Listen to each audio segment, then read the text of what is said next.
안녕하십니까. DTS 교육방송입니다. 오늘은 한국사 14강을 알아보도록 하겠습니다. 첫째, 국권 수호 운동에 대하여 알아보도록 하겠습니다. 일제의 국권 침탈 과정이 되겠습니다. 먼저 한일 의정서를 맺게 되었는데요. 일본은 전쟁에 필요한 지역을 임의로 사용한다고 하는 내용을 맺게 됩니다. 이어서 제1차 한일 신협약을 맺어서 일본이 추천한 외교 재정 고문을 채용한다는 것이었습니다. 외교 고문에는 스티븐슨, 재정 고문에는 메가타라고 하는 외국인을 우리나라에 고용해서 우리의 외교와 재정을 일본 구미에 맞는 사람으로 채용을 한 것입니다. 이어서 1905년에 을사늑약을 맺게 되었는데요. 늑약이라고 하는 것은 강제로 맺은 조약을 늑약이라고 합니다. 이 을사조약은 을사늑약, 을사조약 또는 을사보호조약이라고도 하는데 강제로 맺었기 때문에 을사늑약이라고 합니다. 이 을사늑약으로 우리 조선은 외교권을 박탈당했다. 그러니까 외교권을 박탈당했다고 하면 우리나라가 외국에 대하여 아무런 말을 할 수가 없는 상황이 되었습니다. 그리고 우리나라의 통치를 위하여 통감부라고 하는 관청을 설치하고 통감부의 초대 통감으로서 일본 사람 이토 히로부미를 내정해서 우리나라의 정치를 통감부가 장악을 하게 됩니다. 이 을사늑약에 우리 조선인들은 반항을 하고 저항을 하게 되는데요. 학생들은 휴학을 하고 시장의 상인들은 철시를 하였습니다. 또 유생들은 임금님에게 상소를 올리고 민영하는 자결로서 을사늑약에 대한 자신의 의지를 나타내었습니다. 또 전국 각지에서 의병이 일어났고 의거 활동이 있었습니다. 한편 장지연이라고 하는 사람은 황성신문에 시야 방성대곡이라고 하는 논소를 실어서 을사늑약에 대한 조선인들의 뜨거운 반항 정신을 나타내게 되었습니다. 뿐만 아니라 우리나라의 임금이었던 고종황제도 을사조약 반대 운동을 하게 됩니다. 그래서 네덜란드 헤이그에 특사를 파견하게 됩니다. 특사 인물로는 이준, 이상설, 이휘종 같은 이 세 사람을 보내어서 고종의 의지는 을사늑약을 우리가 강제로 맺은 것이지 우리가 찬성한 것이 아니다라고 하는 것을 세계에 알리기 위한 노력이었습니다. 이러한 고종의 노력에 의하여 일제는 트집을 잡고 고종은 강제 퇴위를 당하게 됩니다. 그래서 헤이그 특사 사건이 구실이 되어서 고종 황제가 퇴위되고 그의 아들 순종이 즉위하게 됩니다. 자, 이렇게 1904년에서 1907년, 8년 우리나라의 손발을 다 묶어놓고 1910년 8월 달에 드디어 우리나라는 모든 주권을 빼앗기게 되는 국권 피탈을 당하게 되었습니다. 자, 다음으로는 간도와 독도 문제에 대하여 살펴보도록 하겠습니다. 간도라고 하면은 두만강과 압록강의 동북쪽 지역을 간도라고 합니다. 자, 이 간도라고 하는 곳은 삼한시대부터 옥저, 동해, 또 부여, 고구려, 고려, 조선에 이르기까지 우리 민족들이 생활했던 근거지가 간도 지역이었었습니다. 자, 그런데 당시에 국경선이 불분명했기 때문에 청나라와 조선 사이에 국경 분쟁이 있었습니다. 그래서 조선 숙종 때 백두산 정계비를 세우게 됩니다. 백두산의 경계를 위한 비석을 세우게 된 거죠. 그래서 백두산 정계비로 청나라와 국경 문제를 해결하게 되었어요. 자, 그런데 일제가 1904년에 간도 협약이라고 하는 것을 맺어서 일본이 간도 지역을 청나라에게 넘겨주게 됩니다. 청나라야 물론 자기네 영토가 더 넓어지는 거니까 좋았고요. 일본의 속셈은 만주 지역의 철도 부설권이 필요했던 거죠.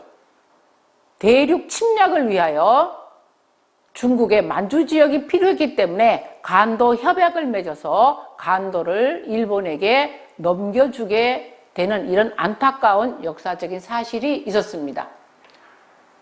자, 다음으로는 독도 문제입니다. 자, 이 독도 문제도 우리가 삼국시대 때부터 우리의 영토라고 기록이 되어 있습니다. 자, 숙종 때, 조선 숙종 때 안용복이는 일본으로부터 확인을 받았습니다. 이 울릉도라고 하는 곳에서 울릉도에서 독도를 지배를 한다는 것이죠. 그래서 대한제국 때는 칙령제 41호를 반포해서 울릉도에서 독도를 관리하는 것으로 칙령을 반포하게 되었습니다. 자, 그런데 1904년 러일 전쟁이 일본에게 유리하게 돌아갑니다. 이런 상황을 이용해서 일본은 독도를 불법으로 일본 영토에 편입하게 되었습니다.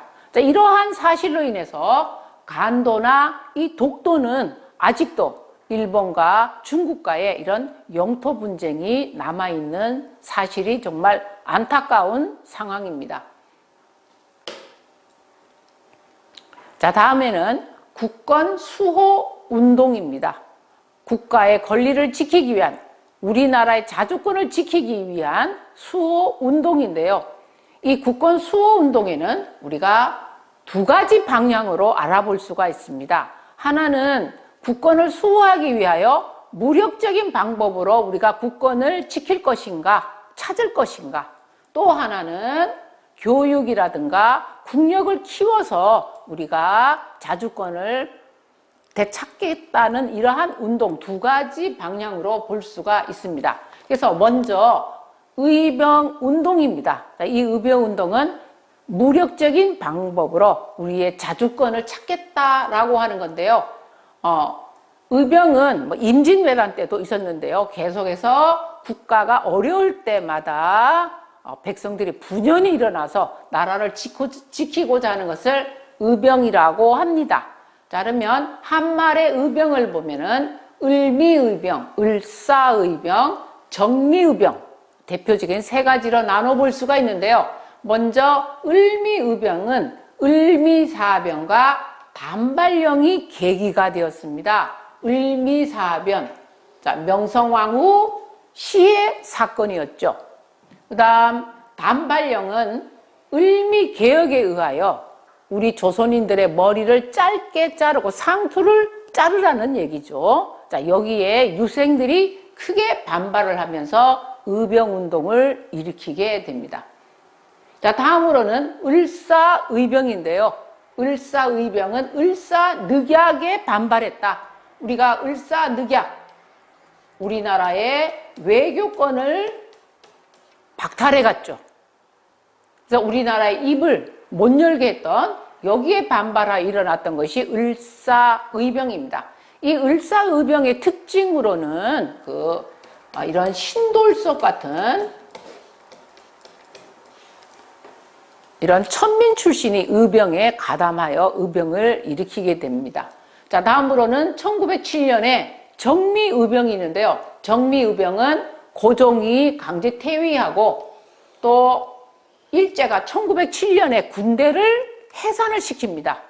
해산된 군인들은 의병에 가담을 하게 되었어요.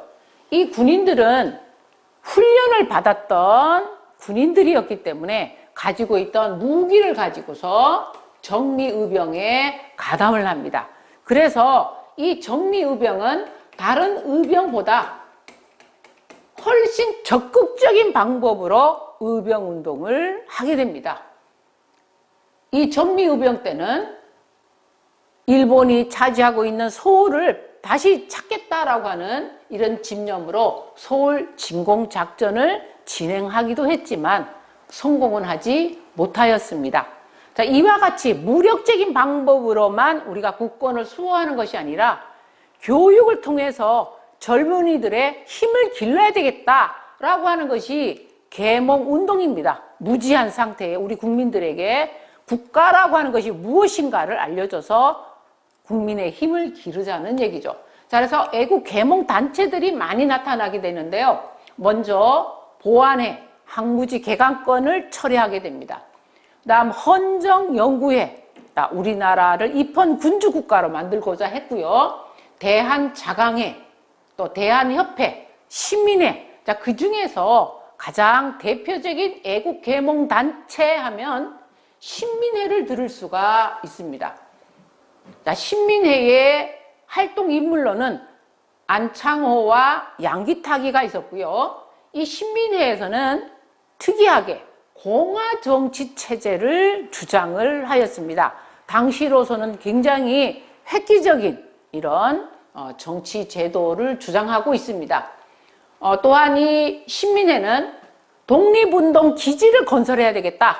독립운동을 하는 그 중요한 지역을 갖다가 삼아서 이곳에서 독립운동이 적극적으로 펼쳐가고자 하였는데 독립운동 기지를 국내에 설치를 하는 것이 아니라 만주에 있는 삼원보라고 하는 곳에다가 독립운동 기지를 건설을 하고 이곳에 신흥 무관학교를 세워서 독립군을 양성합니다. 그러니까 독립군을 양성을 해서 이곳에서 독립운동 활동을 하도록 했던 단체가 신민회였습니다. 이거 말고도 신민회는 학교를 세워가지고서 우리나라의 젊은이들 교육을 위하여 애쓰기도 했고 또 태극서관, 자기 회사 이런 거를 만들어서 독립운동에 큰 도움을 주게 됩니다.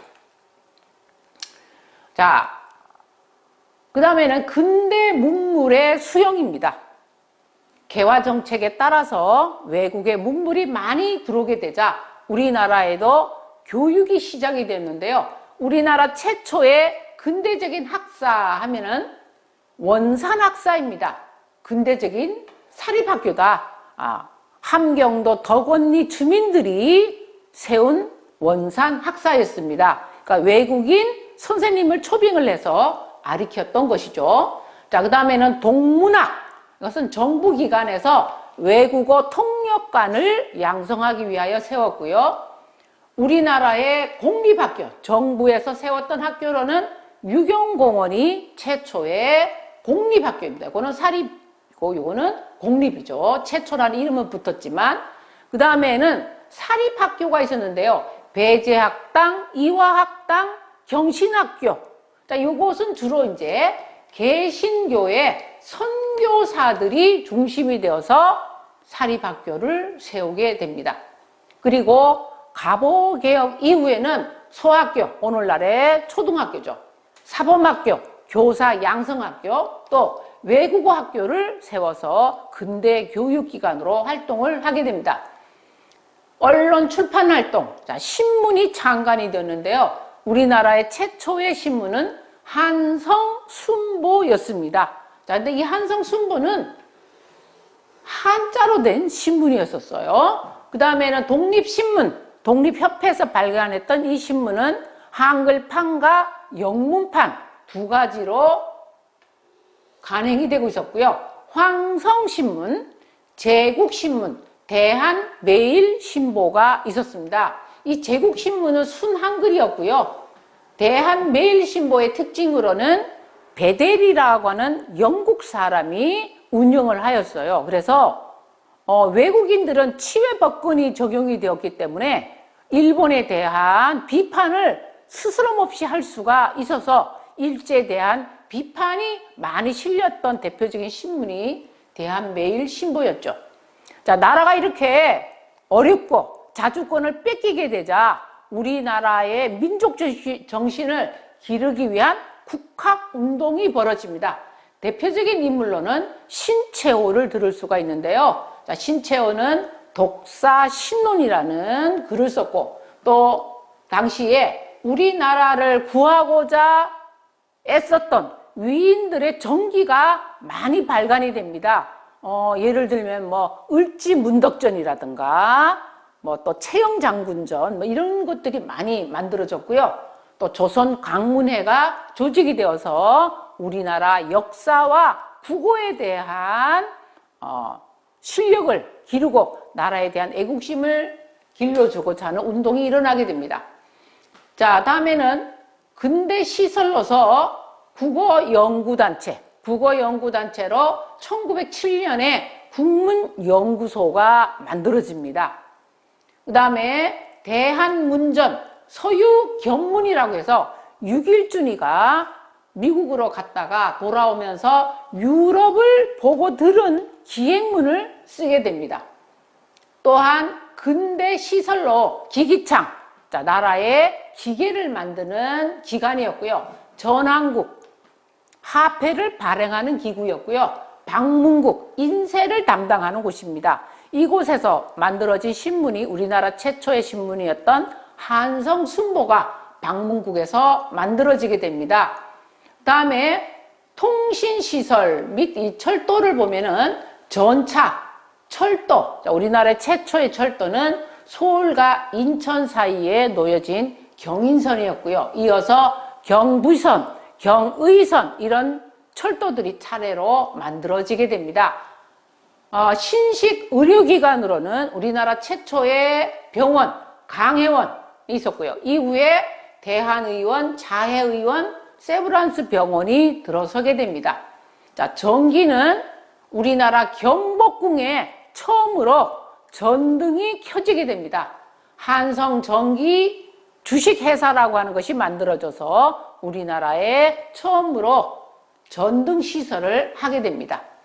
자, 그 다음에는 이제 신식 건축물로는 독립문, 또 명동성당 같은 것은 고딕 양식이었었어요.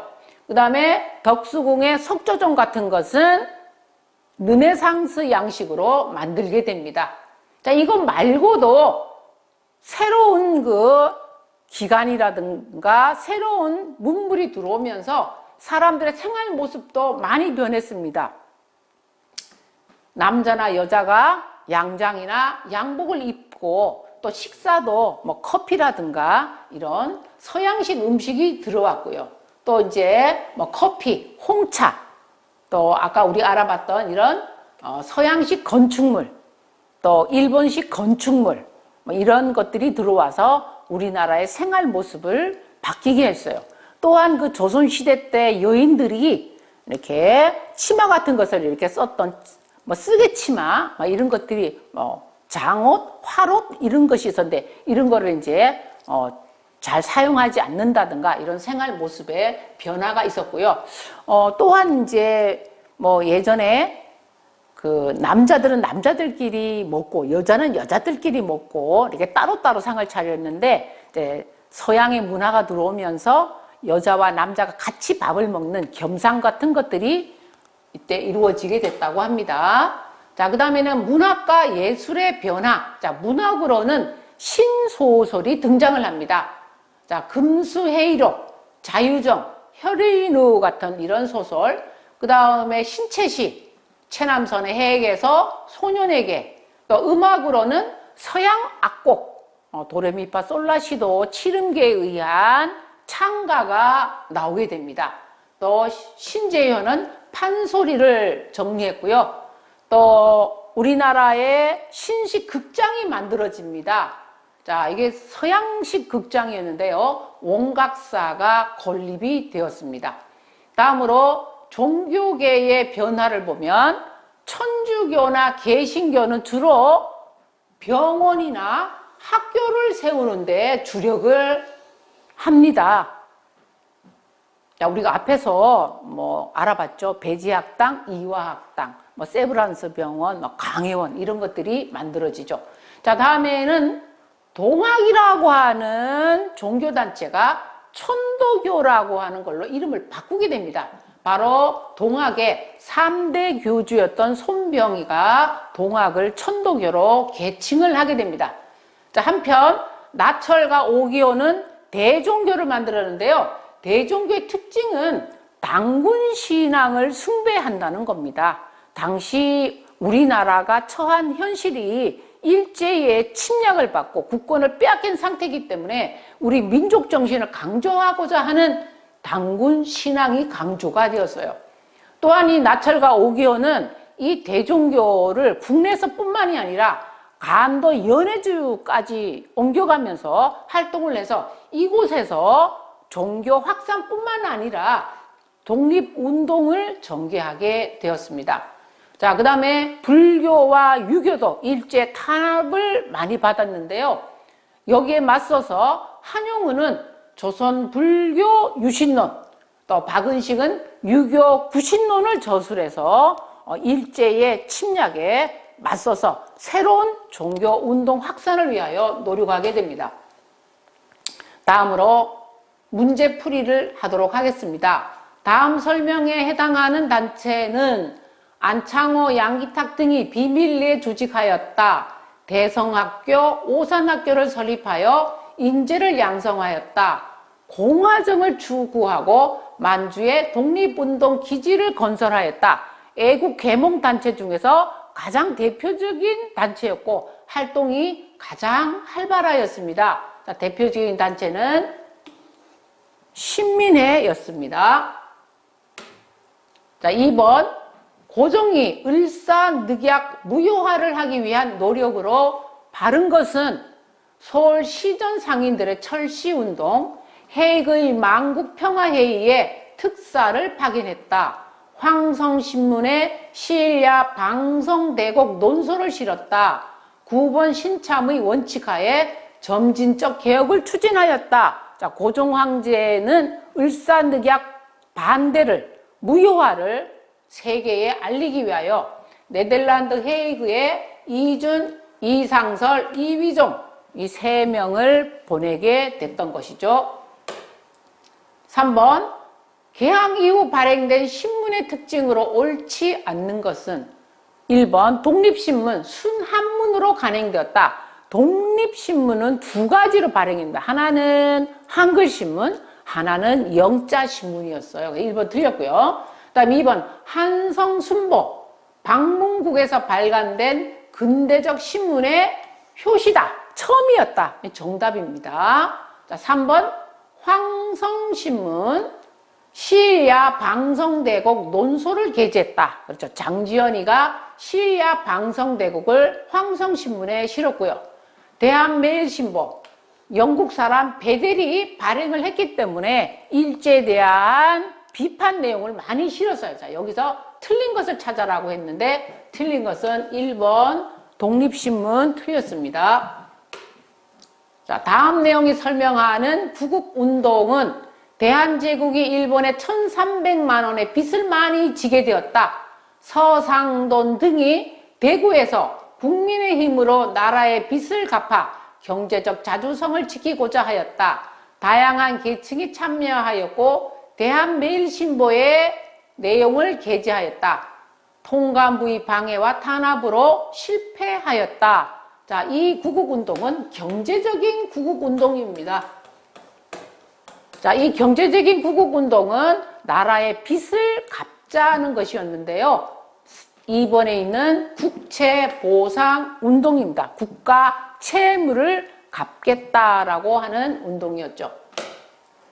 5번 다음에서 설명하는 종교는 항일 구국운동에 앞장섰으며 1909년 나철, 오기호 등이 창시하였다. 당군 신앙을 기반으로 하는 민족 종교이다. 간도 연해주 등지에서 독립운동을 전개하였다. 자, 이 단체는 바로 나철과 오기호가 만들었던 대종교였습니다. 이상으로 한국사 14강을 마치겠습니다.